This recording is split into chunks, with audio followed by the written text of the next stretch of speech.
Hello, knowledge seekers. In this episode of 20-Minute Books, we delve into The Art of the Start by the highly esteemed Guy Kawasaki, a world-renowned venture capitalist and former chief evangelist of Apple.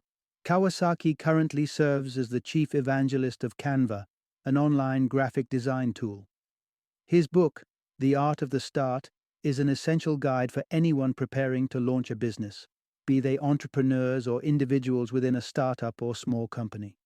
This book presents critical insights on an array of business-related topics, from mastering the art of pitching for funding to the recruitment of the right team and building a brand that resonates and succeeds. Through his clear and engaging style, Kawasaki offers practical advice rooted in real-world experience, giving readers the tools they need to navigate the choppy waters of startup creation and management. Stay tuned to discover how to kickstart your journey into the business world with the art of the start.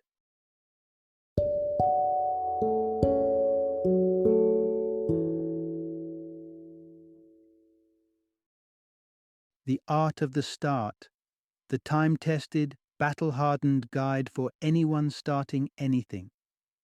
Introduction. Unlock the secret. Grasp the essential strategies to kickstart and manage a successful business. Ever come across the ancient wisdom from Lao Tzu, the Chinese philosopher who proclaimed, "The journey of 1,000 miles commences with a single step"? This nugget of wisdom is ever applicable, especially when we are poised to undertake monumental tasks such as launching our own entrepreneurial ventures. Often, we become overly engrossed in planning the intricate details of the journey that we overlook the importance of embarking on the journey itself, taking that essential first step.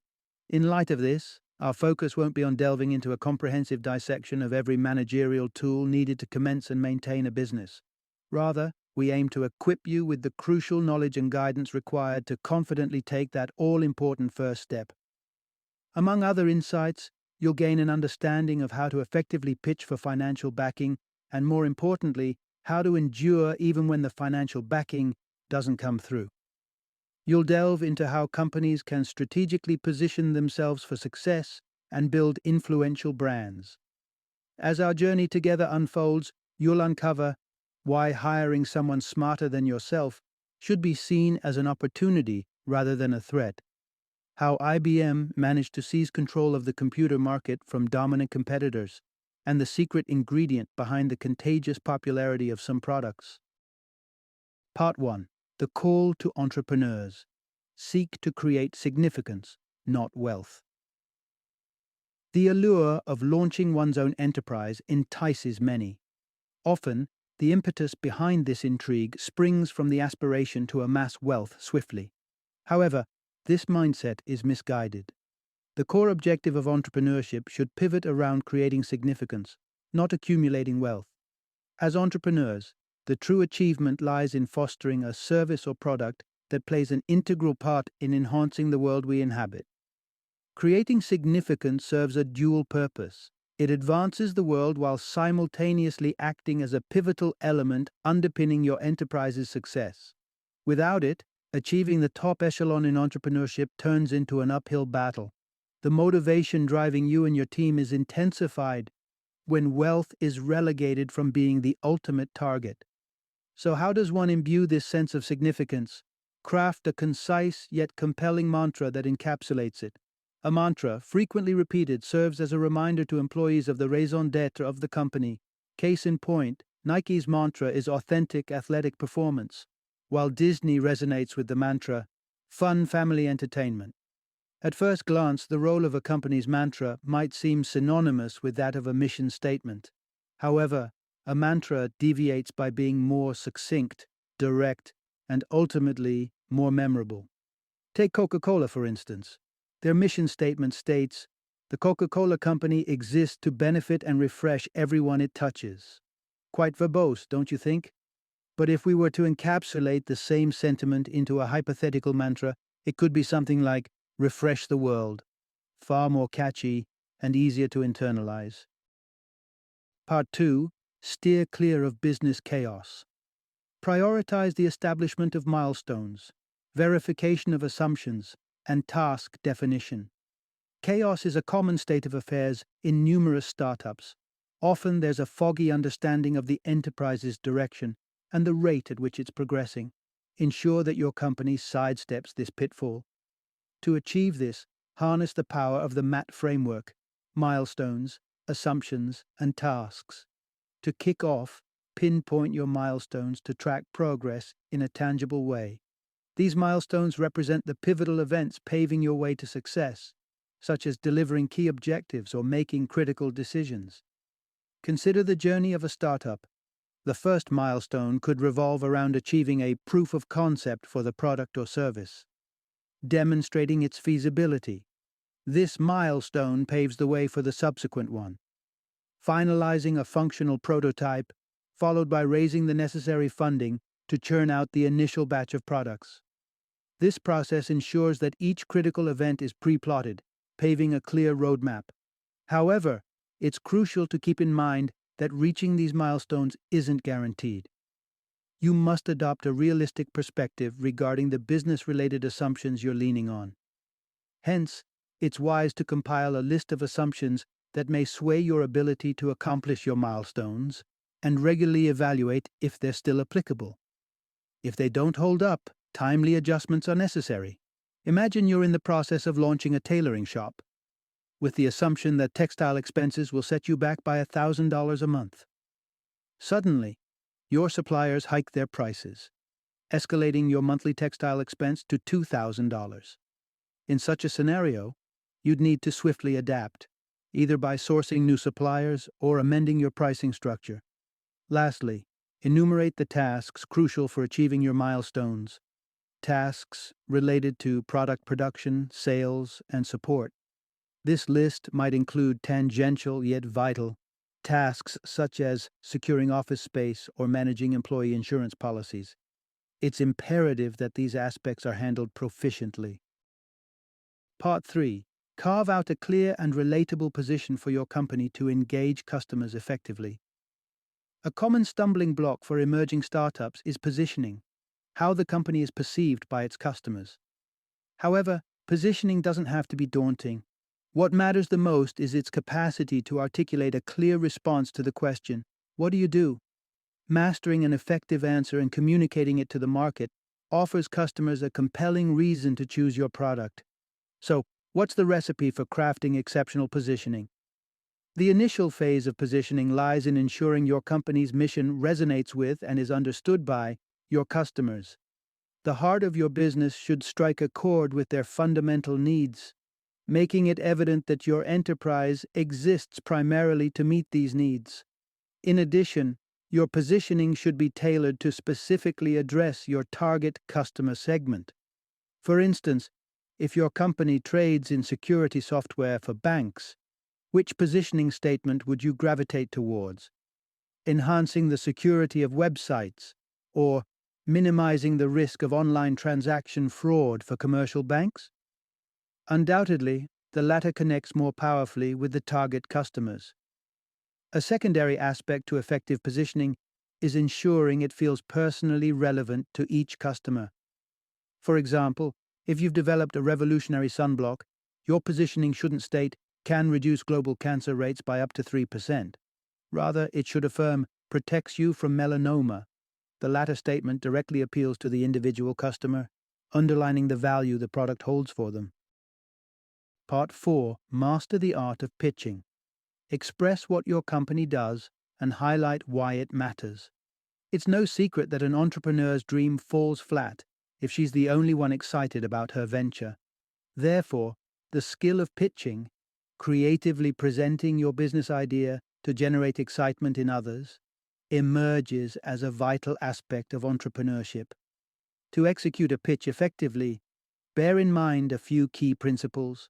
Foremost, initiate your pitch by clarifying what your company does. This information is what the audience is eagerly awaiting, and they'll struggle to concentrate on anything else until they've grasped it. However, ensure your introduction is brief and straightforward to prevent overwhelming your audience. For instance, "We market software," or "We provide education to underprivileged children." Next, Consistently highlight to your audience why your pitch holds significance.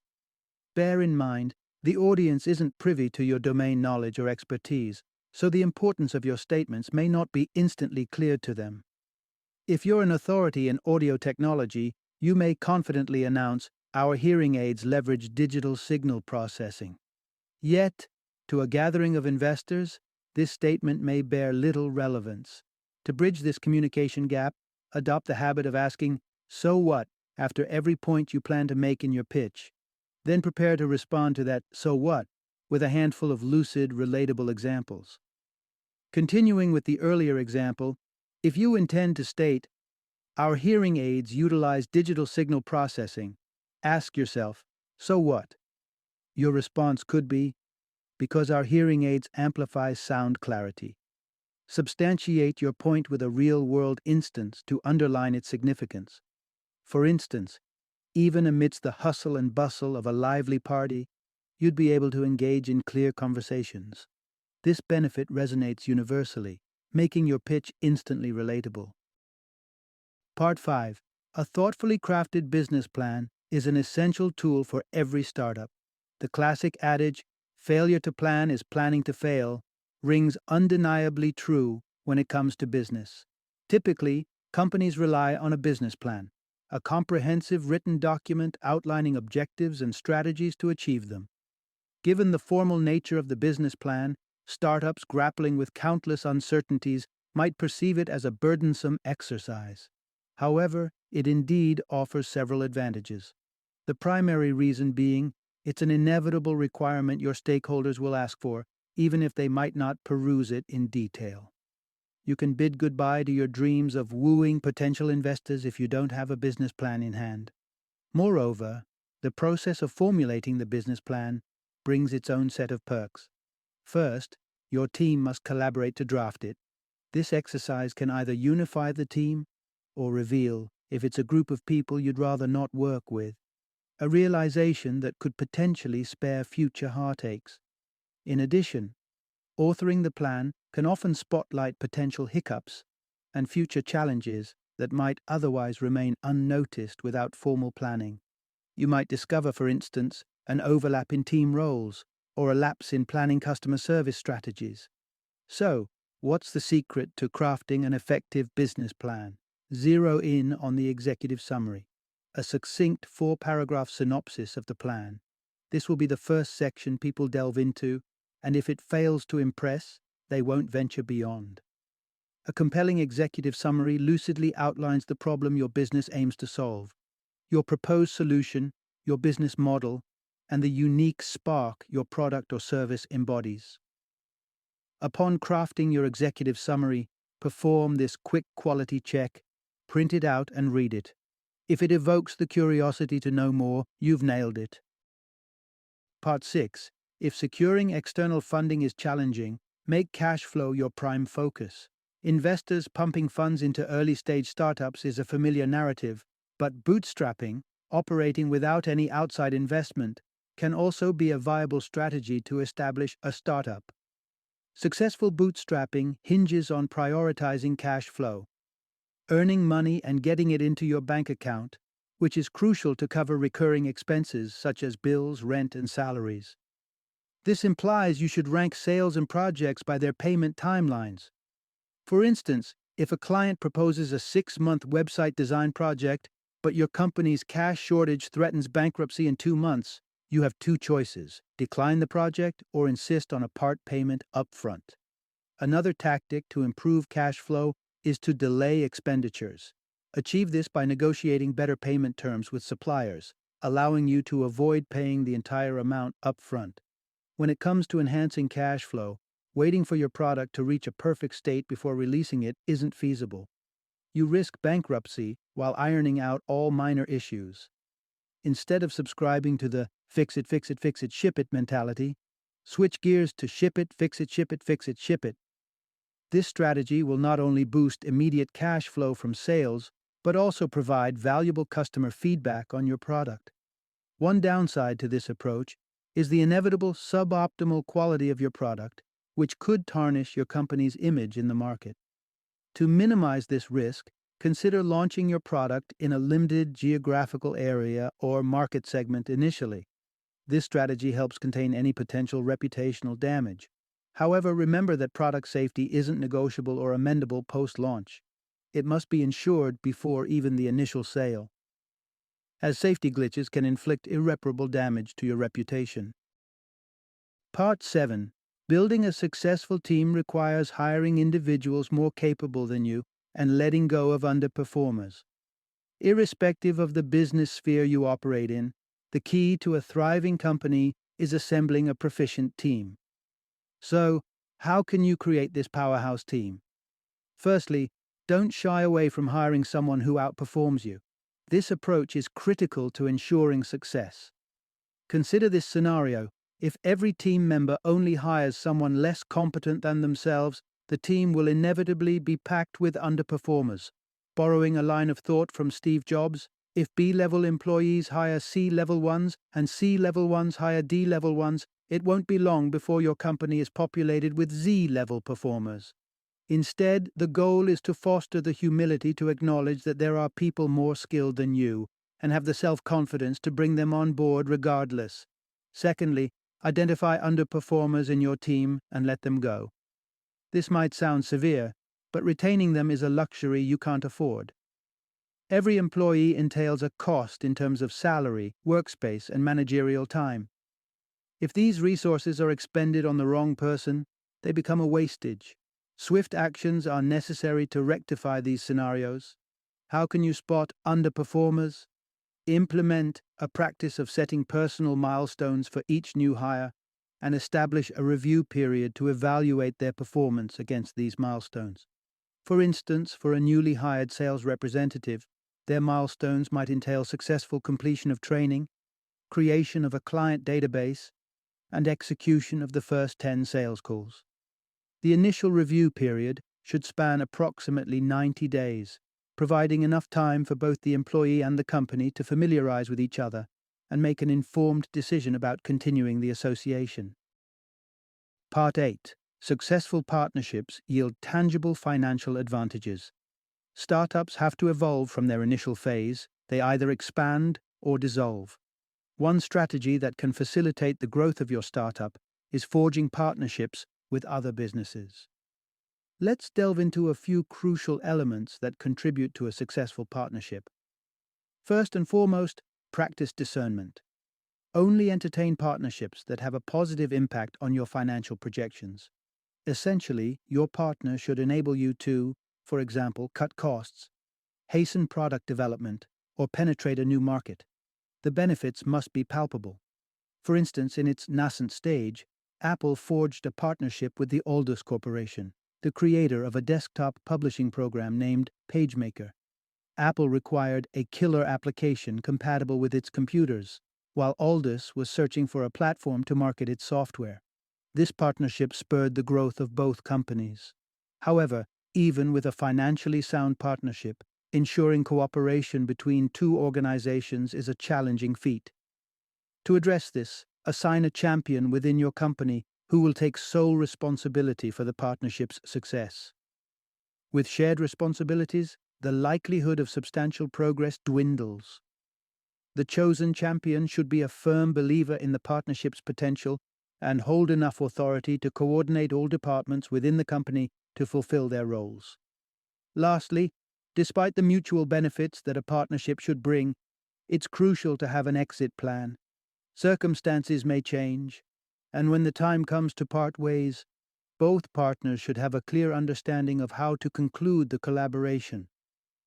Acknowledging this possibility from the get-go can bring a sense of ease and transparency throughout the partnership. Part 9. Crafting a memorable brand involves creating a product that's so exceptional it spreads like wildfire. The ultimate dream of every founder is for their startup to evolve into an internationally celebrated brand. But how can you create such an iconic brand for your product?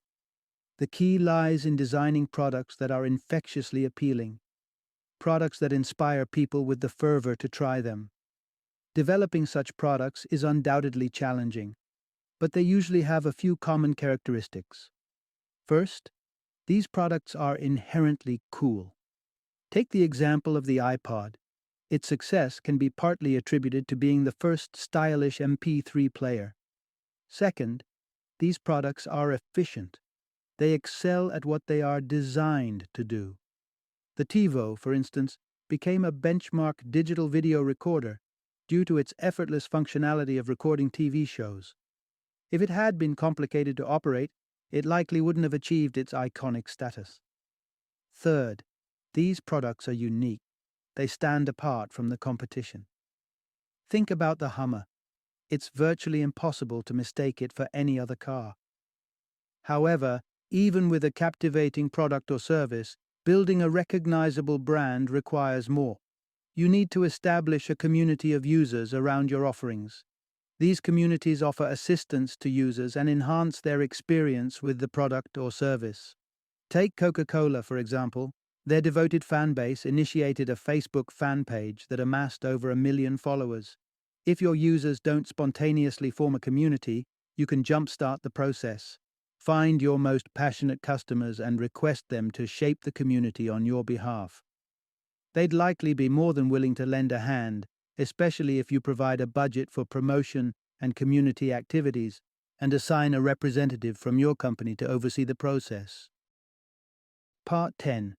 Embrace unforeseen opportunities when they arise. There once existed a company named Univac that used to reign supreme in the computing industry.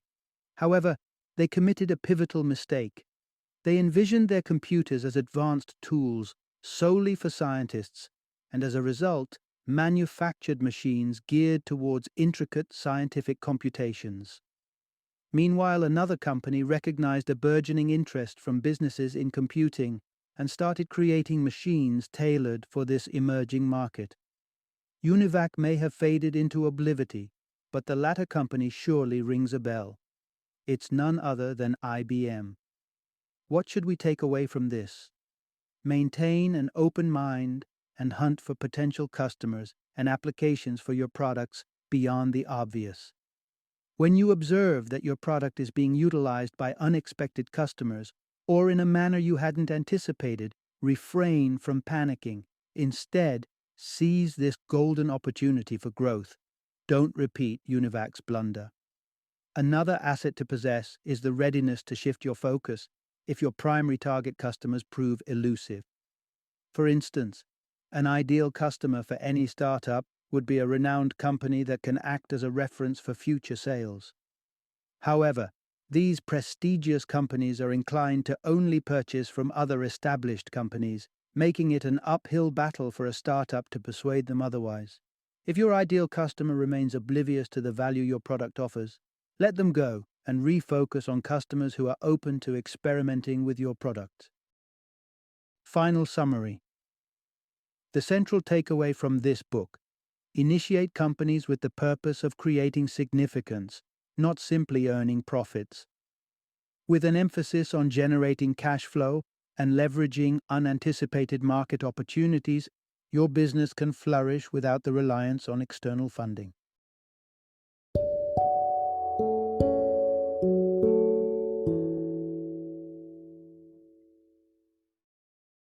Thank you for joining me today on this journey of learning and discovery as we explored the insights of another thought-provoking book in our growing library of knowledge. If you've enjoyed our time together, please take a moment to follow our podcast, give us a 5-star rating, and share 20-minute books with other knowledge seekers. Your support truly means a lot. Don't forget to join me again in the next episode, where we will delve into another enriching book. Until then, happy reading and happy listening.